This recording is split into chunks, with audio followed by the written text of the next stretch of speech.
Bom dia, boa tarde, boa noite, professor. Não sei que horário você vai estar assistindo esse vídeo. Ele é sobre o projeto 2, que é a comparação de performance do algoritmo de Dijkstra na versão clássica e na versão com MinHip. Os desenvolvedores do projeto são Ariadne Evangelista e Arthur Queiroz. O objetivo desse trabalho é a gente conseguir comparar e avaliar a eficiência de tempo de execução desse algoritmo nas duas versões e a pegada de carbono, que é uma forma da gente conseguir medir o gasto energético. Um dos critérios desse trabalho é a reutilização de códigos já implementados em sala de aula, que o senhor disponibilizou para a gente, tanto da versão clássica quanto da versão com MinHip, que poderia ser feito algumas alterações nos parâmetros, porém não poderia alterar a, a lógica dos algoritmos. O ambiente de execução que a gente escolheu, acabou utilizando, foi o Google Colab. A gente faz a instalação de algumas bibliotecas necessárias, como o Codecarbon, para poder fazer a pegada de carbono, o Pandas, o Matplotlib, SciPy, para poder conseguir ter uma análise melhor nos resultados, tanto dos gráficos quanto dos arquivos .csv, e algumas outras bibliotecas necessárias, como o NetworkX, para a gente poder fazer a criação dos grafos, o NumPy, o Random, o Time e o OS. A gente fez em seguida a realização da fixação das sementes, né, que também é um critério do projeto, elas vão ter o papel de garantir a reprodutibilidade do experimento. Quando a gente usa sempre as mesmas sementes, a gente consegue assegurar a geração dos grafos e a seleção dos nós de a partir de aleatórios sejam idênticas em todas as execuções do notebook. Isso permite a gente fazer uma comparação e análise mais consistente dos resultados. Não tem uma quantidade sugerida no arquivo do projeto, então a gente acaba utilizando uma quantidade de 30. Alguns critérios também que poderiam ser alterados conforme necessário.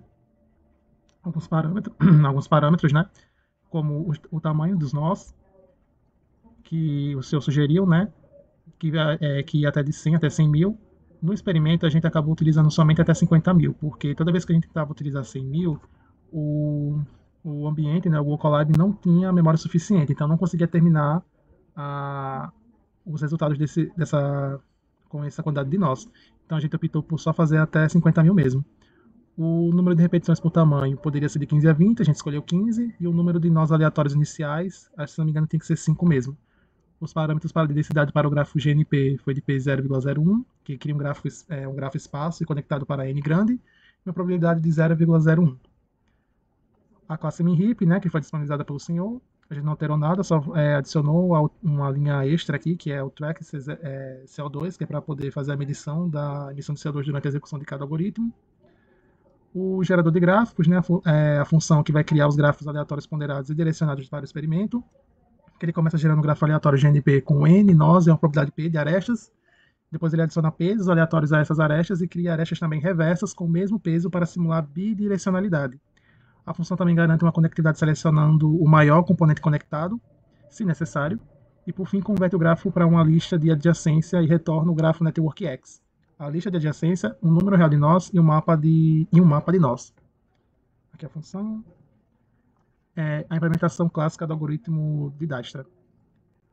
Tanto a função clássica quanto a função com o MinHip, elas procuram ter o mesmo objetivo, que é calcular a distância mínima do nó de partida para todos os outros nós do grafo representados pela lista de adjacência. Porém, a versão clássica ela é uma implementação mais intuitiva, porém ela é mais lenta para, para o número de grafos grandes. Um número de grafos com um número grande. Inicialmente, a versão clássica ela inicia todas as distâncias como infinito, exceto inicial, que é zero, e processa os nós em um loop. Em cada interação desse loop, para cada um dos nós V-nós, o algoritmo precisa encontrar um nó não visitado com a menor distância conhecida até aquele momento. Essa busca é feita percorrendo-se linearmente todo o vetor de distâncias, né, que é o min distance.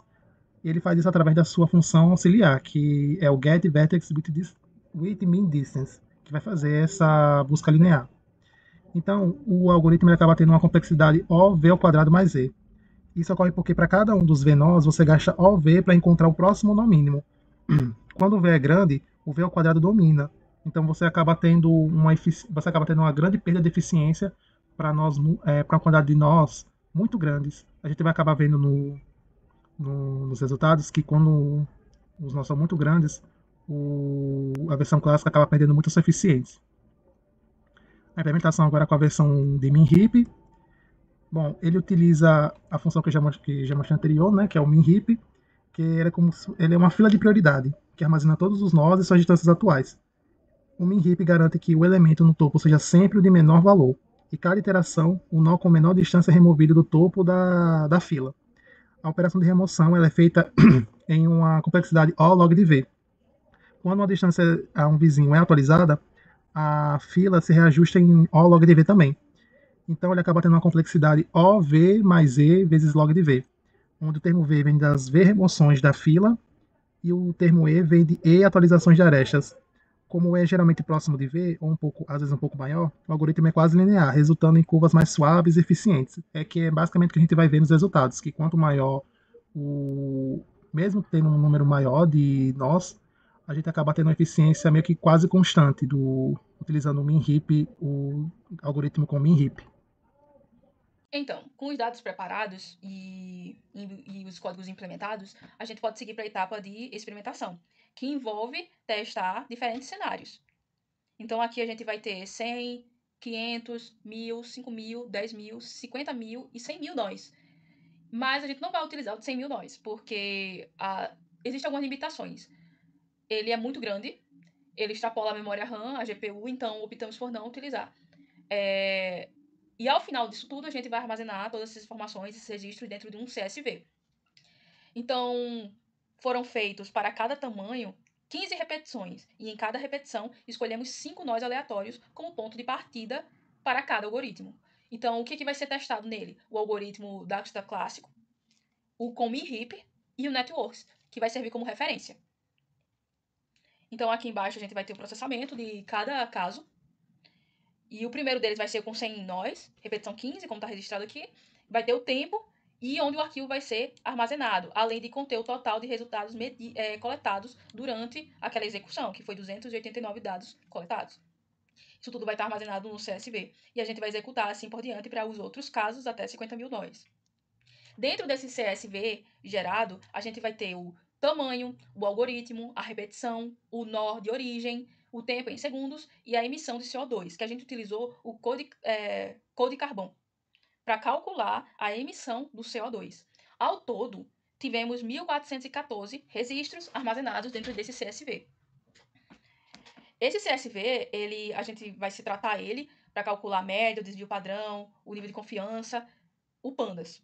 A gente vai montar ele, um data frame, e vai utilizar o Pandas para extrair essas informações. Então aqui a gente vai ter as informações, a média, o desvio padrão, o tempo levado.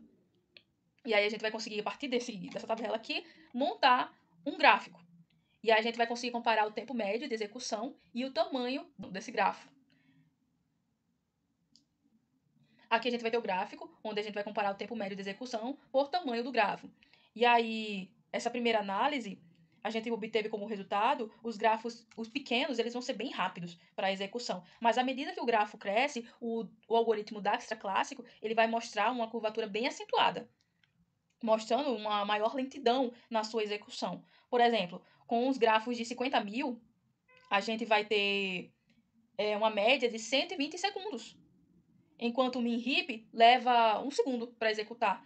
E aí a gente consegue concluir claramente que o Dijkstra clássico sobe de forma muito exponencial, enquanto os outros têm uma curvatura mais suave, são mais eficientes. Essas linhas verticais que vão estar aqui, nos pontinhos, elas são barras de erro.